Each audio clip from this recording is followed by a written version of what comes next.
Bonjour et bienvenue dans 88 images par seconde.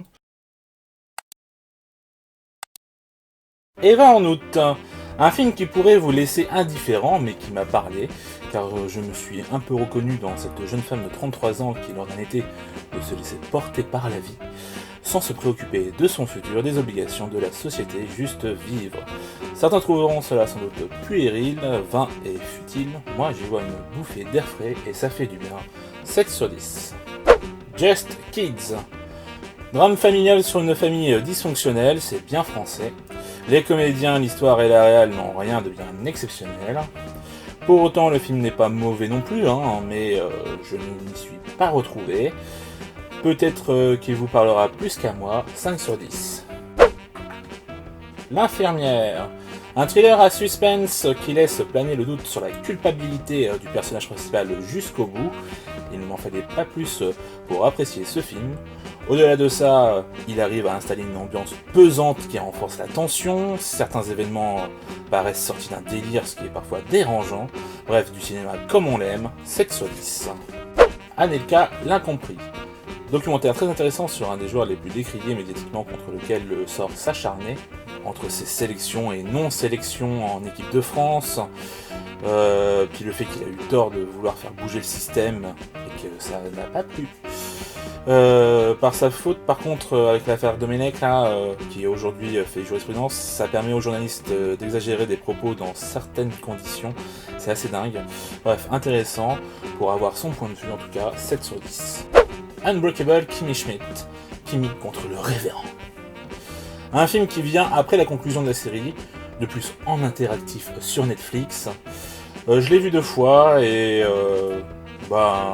j'ai fait pas mal d'options différentes. C'était sympa, même si je m'attendais à plus de folie au vu de la bande-annonce. Cela dit, j'aimerais bien découvrir la série, donc ce n'était pas si mal que ça, donc 6 sur 10. Walk It.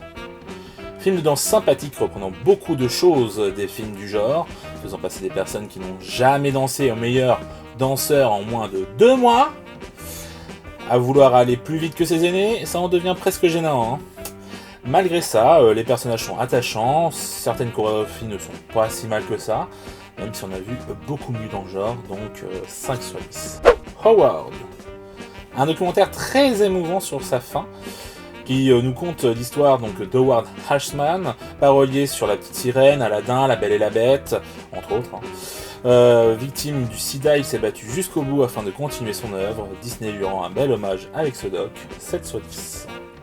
Berlin. 15 ans après la fin de la série, Netflix nous propose un film réunissant les personnages principaux dans une aventure qui n'a rien d'original.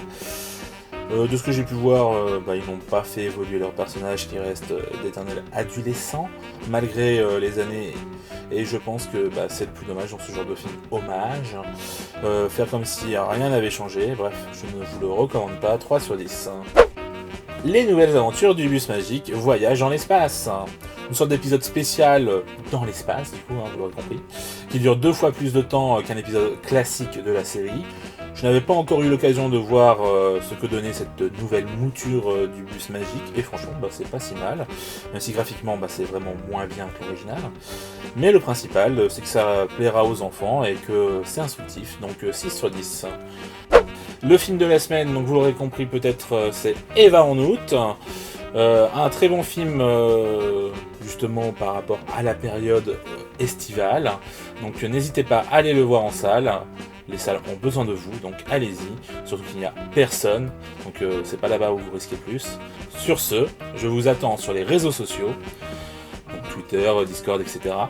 Je vous donne rendez-vous la semaine prochaine. Ciao!